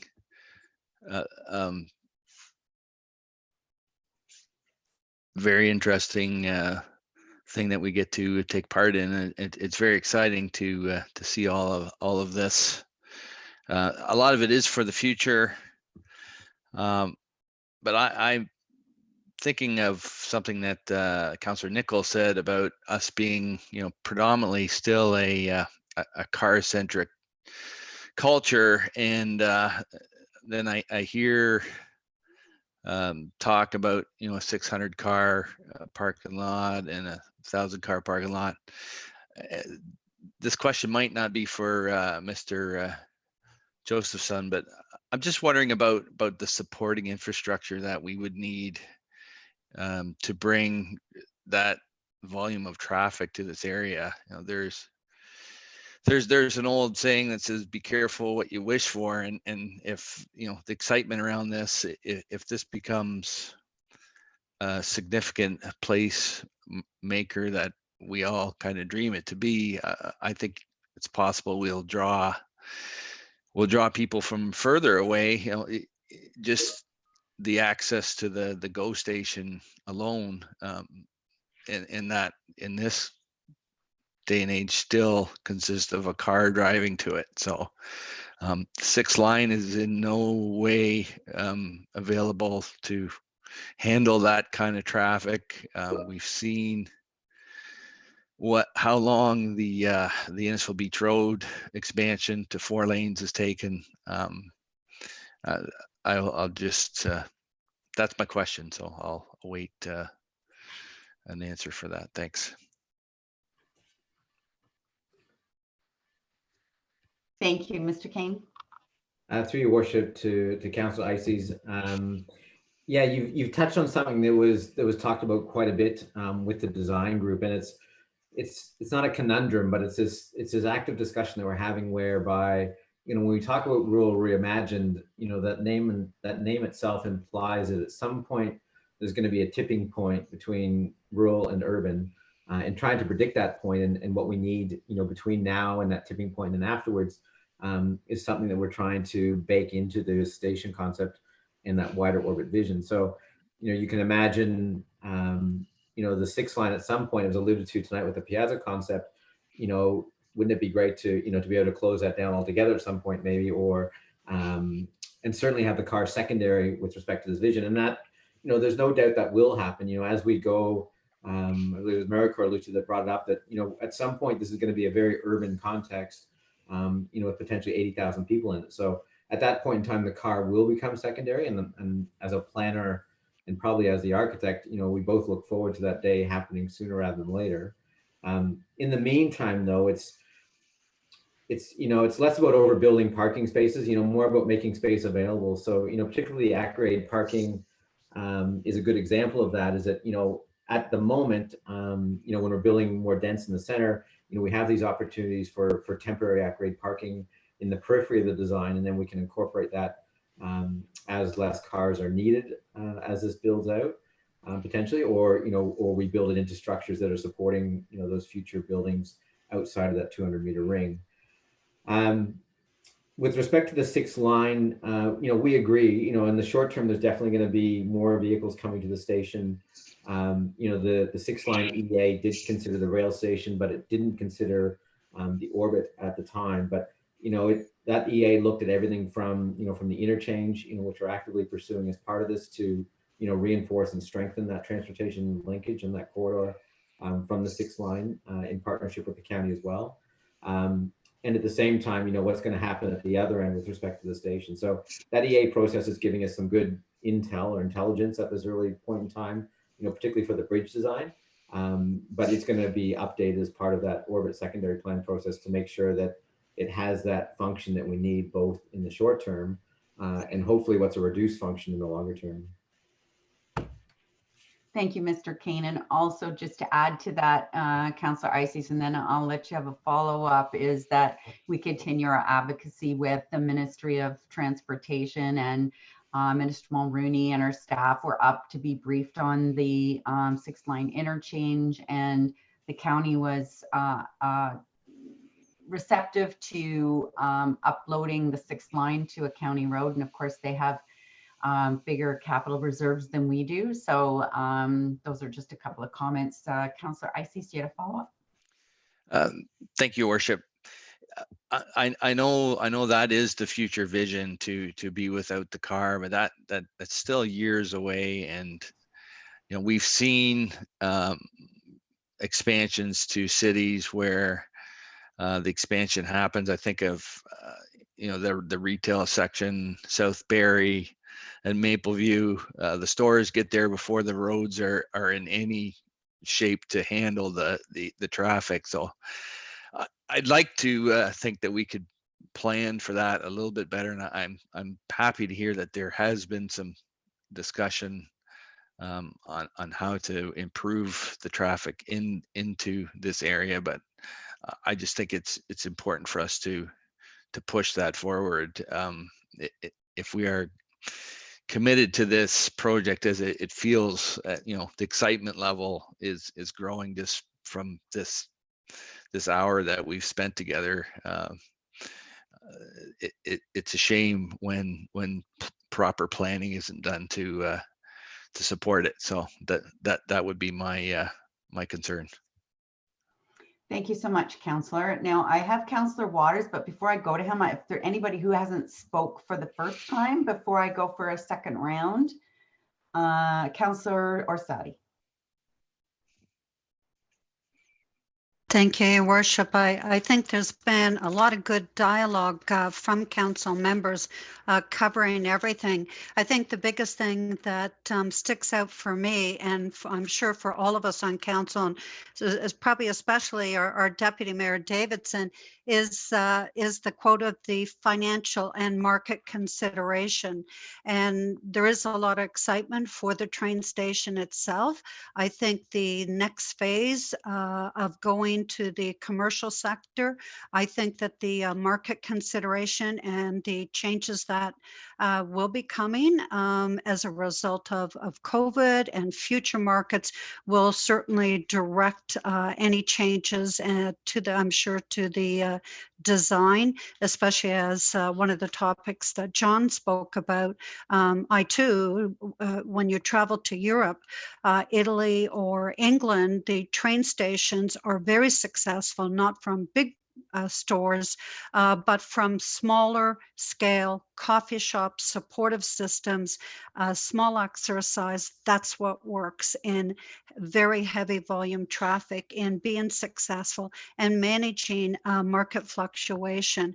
So, you know, that's it. And I know that item number 4 out of the 7 items, the density, I presume that the less units equals larger units, more space, is referring to the mid and high rise buildings.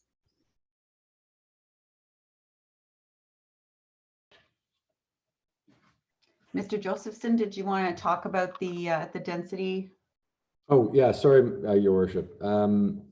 Yes, Councillor Orsatti. So, you know, all of this is really, you know, these things are market driven, right? So the question is, you know, what is the market? And I think the phase 1 buildings are going to be a litmus test as to what the hot units will be. And so my gut is that there's gonna be a lot of interest from families who want space that can't have space in cities, and they may even work in Toronto, or they may work in Barrie. They may want to leave and, you know, work from home in this community. So the question is, you know, is this a place where you have more 2 bedrooms or more 3-bedroom units in the kind of mixed use buildings? But also, I think with respect to the low rise construction, there is going to be low rise construction in this project. The question is, what shape and form does it take, and what level of density? So we've talked about doing more sort of like out of the box stacked towns or row houses, things that achieve density but also leave large backyards, room for laneways, potentially even communal allotment gardens, shared gardens. You know, we're trying to walk a fine line where it's like, you know, the traditional market in the neighborhood's been single family detached. Can we enhance that with you know, other kinds of denser or versions of gentle density, but also higher density stuff at the center? And what difference does it take in terms of the unit mix? You know, Toronto, for example, is highly skewed to one bedrooms, dens, variants of one bedrooms, you know, and bachelors. Then you've got 2 bedrooms, 3 bedrooms are being mandated in Toronto.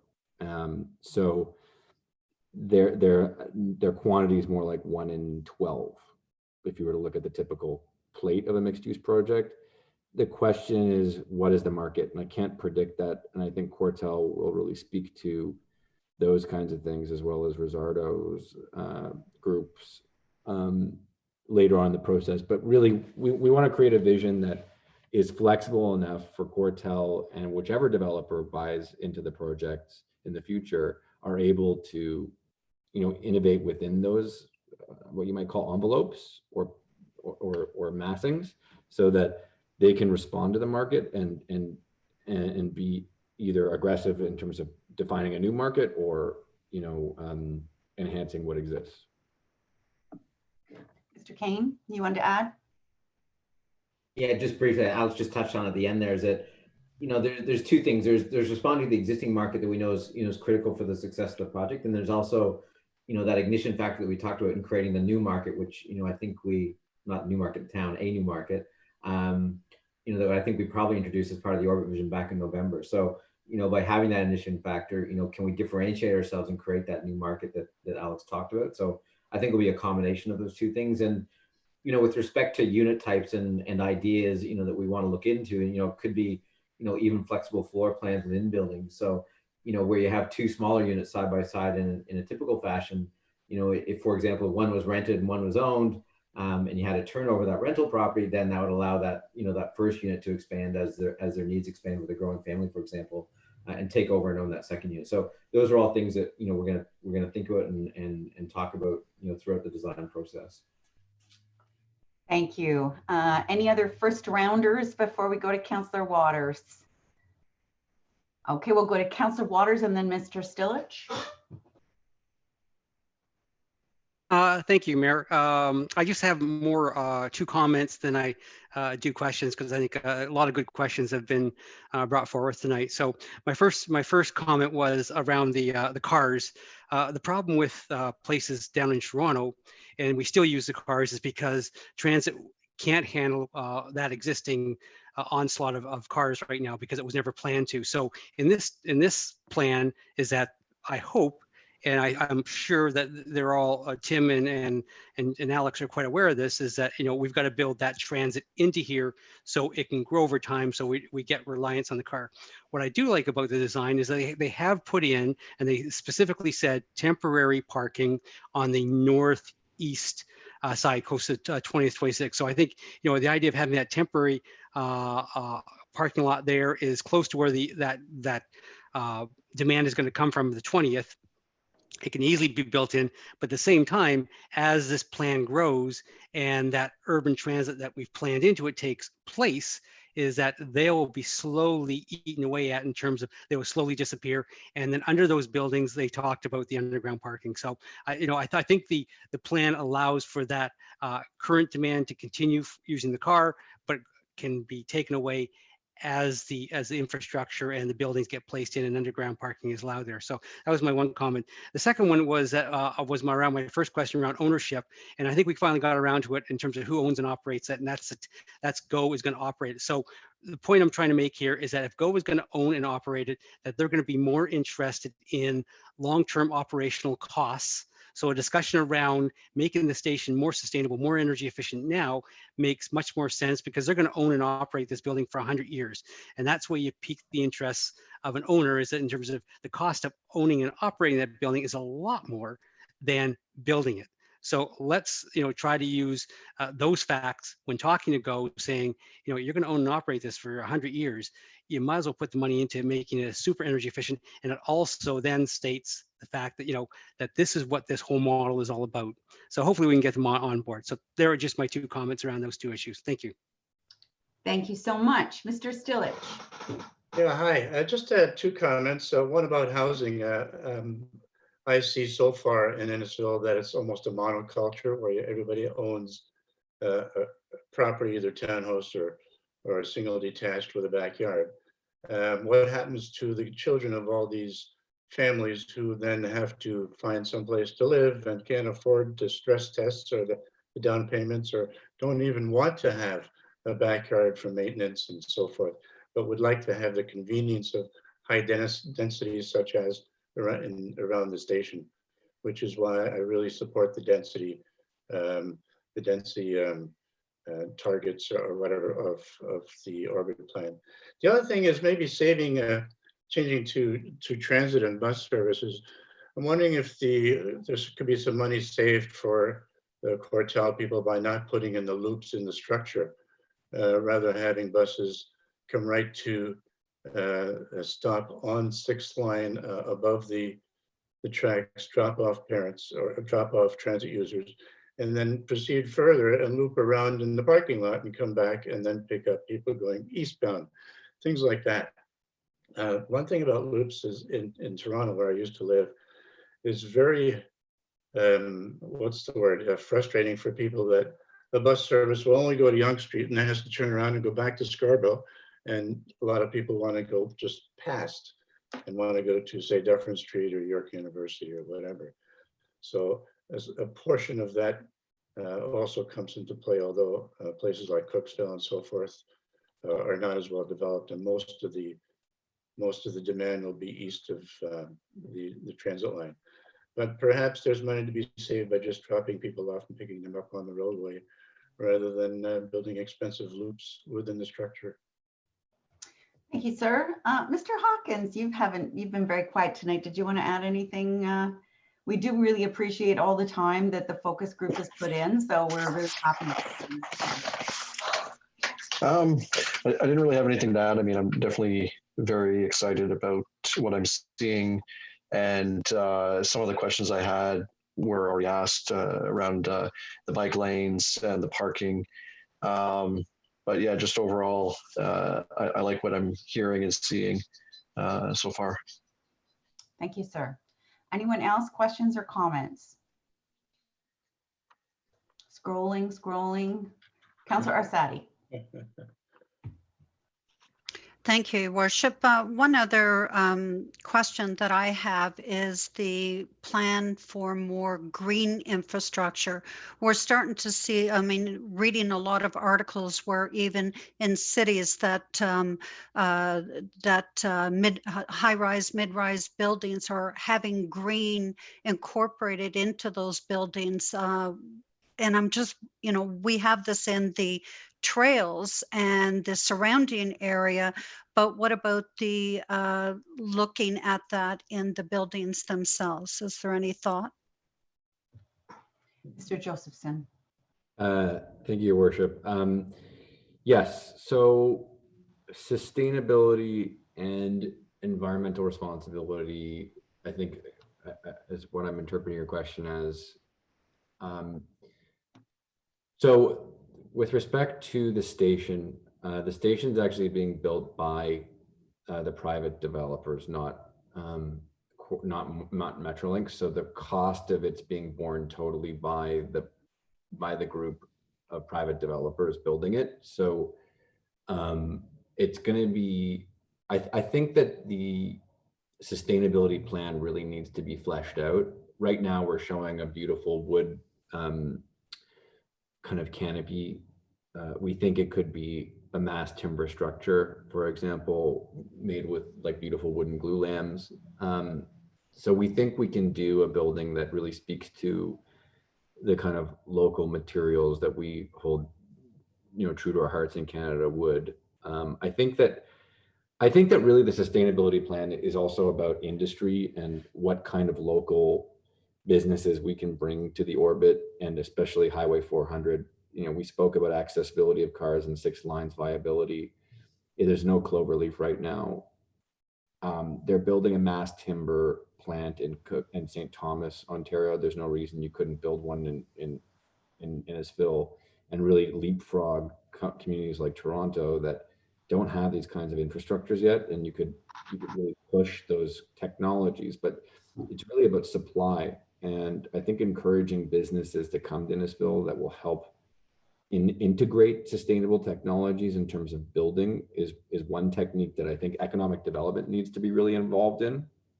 So I think that building architecture isn't just about saying like, okay, we're going to put triple glazed windows on all these buildings and we're going to, use carbon sequestered concrete. Like there's all sorts of technologies we can use, but really I think these things need wholesale integration into the community. We need the businesses that are building the windows or building the structural elements here. We need factories, we need jobs. There's also a big component to this, which is almost like a nerding out from a bylaw perspective. Our building codes are driven by very, very powerful lobbies. And, I've had this discussion with many people at Innisfil as well. The ability for Innisfil to build its own custom bylaws that really take the exceptions to the code that other communities have done around the world, including Toronto, and codify them into a series of bylaws that builders can right now use. For example, building lightweight stick timber mid-rises on top of concrete podiums. It's not allowed right now, but they're doing these projects experimentally across Ontario. It's not allowed by the code because, concrete and steel industries have prevented timber from being able to go to 10 stories. And so there's a lot of things that the community may not really be aware of that are really built into building practices that we can really move the dial on just from a policy perspective. And so I think that there's a number of answers to your question. And it's another one of these little focus groups that just some very subtle things can move the dial a big way. And Barry Vickers at the city staff level, who's the chief building official, will be central to a lot of these sustainability points. And I think, again, back to what Councillor Waters was saying, Councillor Rosati, is we really need a phased approach, but also a modular approach. Take the standards that are out there and poach the best parts of them and leave the parts that are clearly driven by industry lobbies in the dust. And I think that you guys have an opportunity as a community to do things efficiently, cost effectively, and in a visionary way if we start now and we create these kinds of working groups. That's what I was looking for, not focus group, working groups.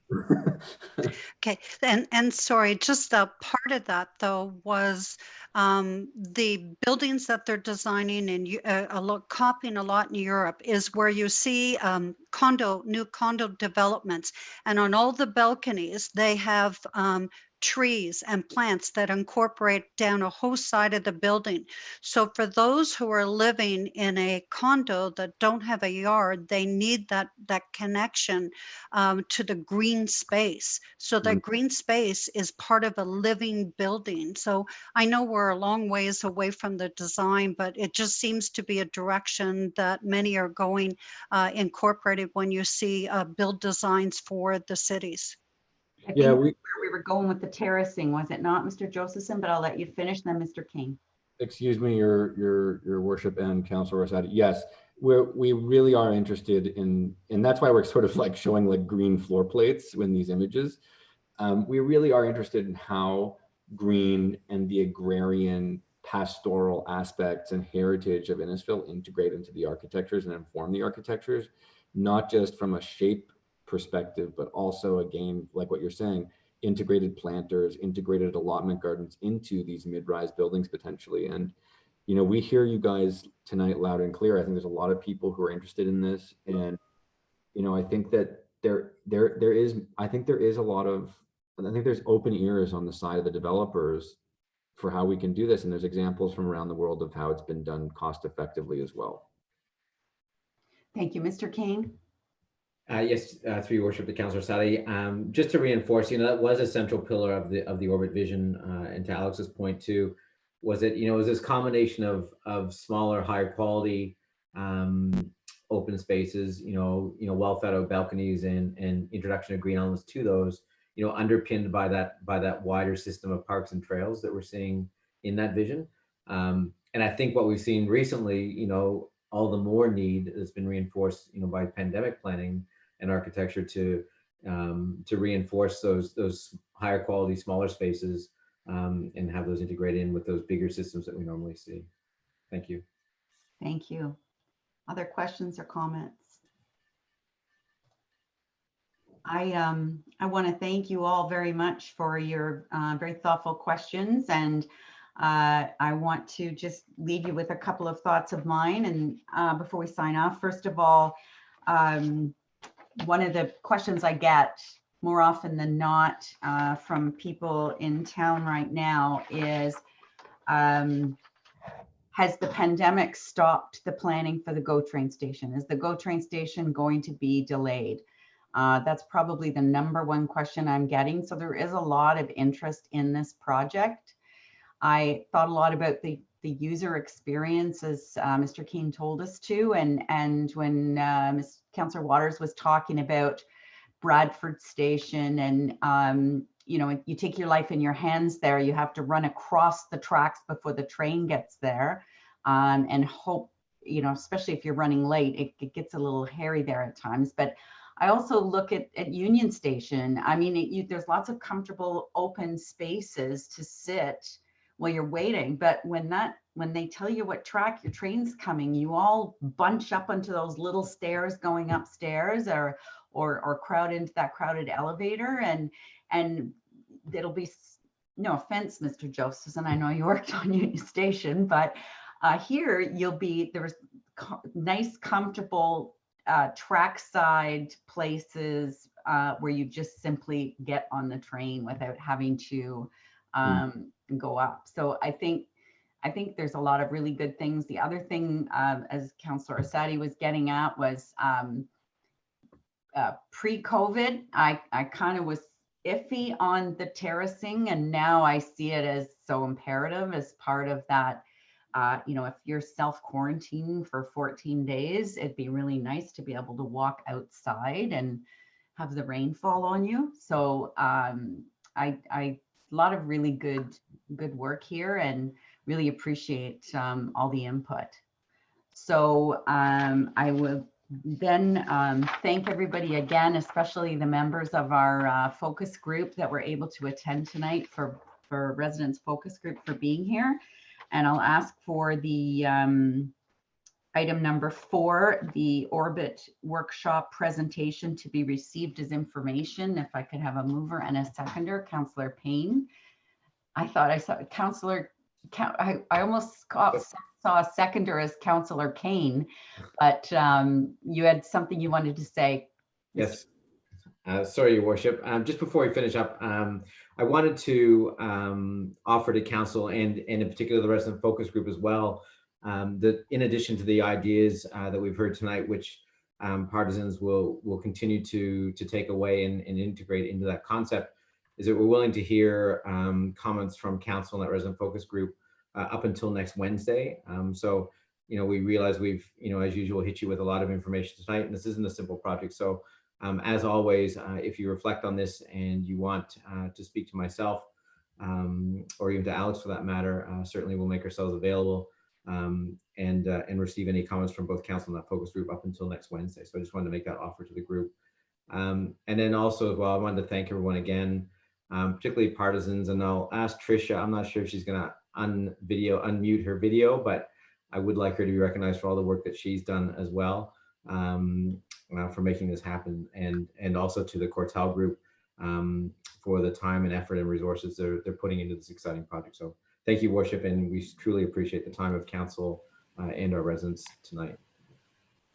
Yes, thank you so much for that. And thank you, Alex and Tricia, for joining us tonight too. And I couldn't, you almost made me laugh, Alex. Mike McSweeney from the Cement Association, I'm going to send him to see you. He's one of the more relentless advocates I have ever had the pleasure of meeting. But anyway, having said that, I have a mover, Councillor Payne. I do not have a seconder yet. Councillor Van Berkel is my seconder. All in favor of the recommendation to receive, that is carried. And finally, confirming bylaw is moved by Councillor Orsatti and seconded by Councillor Ices. All those in favor? And finally, our adjournment, and that would be Councillor Nicol and Councillor Fowler.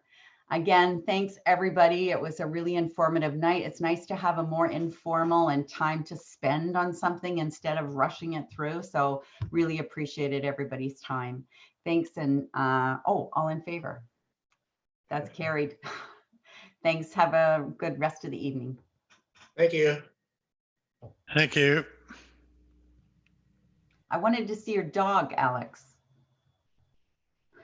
I'll get Okay, her. Hold on. you're right. Hold on.